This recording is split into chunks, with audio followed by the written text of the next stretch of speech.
Старата Скопска чаршија полека се буди.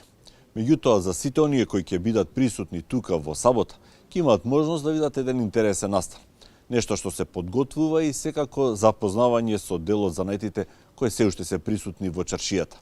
Нешто повеќе за тоа во следните минути. Благодарам на Сител телевизија што се одважи да го направи овој прилог.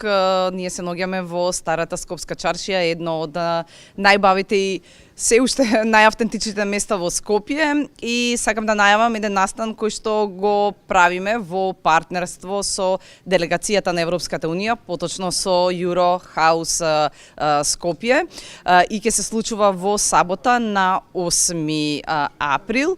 Ќе биде еден редослед на неколку настани, и тоа на барање на граѓаните. Едниот настан ќе биде потрага по шапката на Мајстор Крон.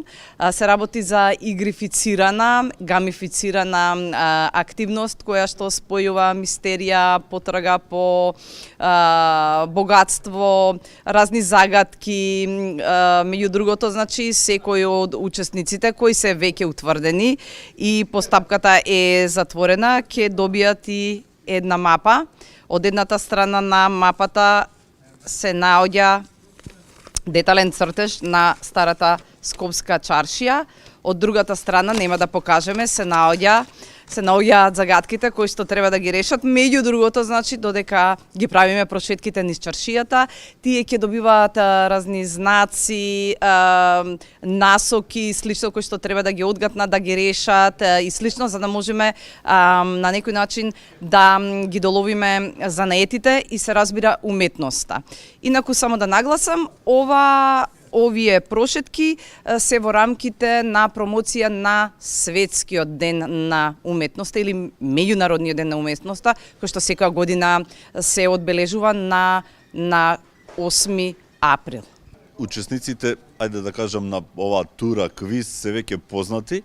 Дали во план е можеби повторно да се направи нешто, особено што ни доаѓа пролет, ни доаѓа лето, можеби бројот на странци ќе биде и многу поголем во однос на овој сега? Јас сум многу изненадена позитивно, затоа што одговорот на луѓето е навистина огромен и требаше да има две, сега ќе има 3 активности, ќе има 2 игрифицирани активности, тоест потраги по шапката на Мајстор Крон, и една прошетка која што ќе биде исто така со елементи на игра, за да можат сите посетители кои што се дел од таа група да бидат на некој начин вклучени, па и да споделат нешто што сакаат и другите да го дознаат, или нешто самите прочитале, дознале за занаетите во Старата Скопска чаршија. Акцентот е секако на занаетите, на занаетчиството и на уметноста, бидејќи позади нас е единствениот бојаджија во Старата Скопска чаршија, каде што јас сум фарбала некои работи кога сум била, да кажеме, тинеџер, и тоа е врвна уметност. Навистина треба да знаете како тоа да го направите и да го направите добро, за да повторно клиентите се вратат кај вас.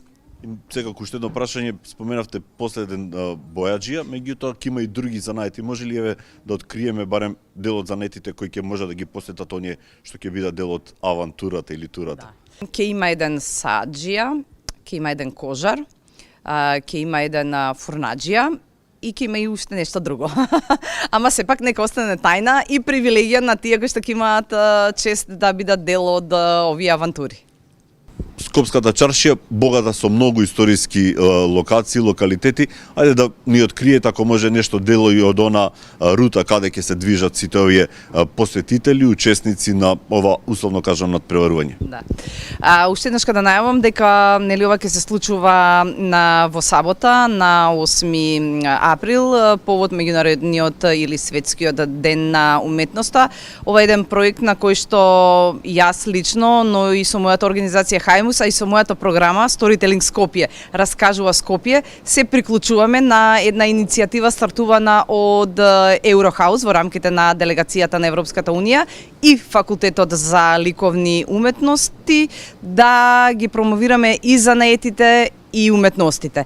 Рутата нема да ја издавам, таа ќе ја знаат само учесниците, но таа ќе офати голем дел од се уште постоечките занаети во Старата Скопска чаршија, од кој што во дел од нив се изложени и ликовни дела на млади уметници од факултетот за ликовни уметности кој што се наоѓа веднаш тука до нас во Сули Ан, и мислам дека навистина преку такви игрифицирани активности и преку голема вклученост во самата прошетка, оние кои што ќе дојдат ќе си поминат едно убаво активно време и истовремено и ќе научат многу работи, ќе се едуцират, но и ќе се забавуваат.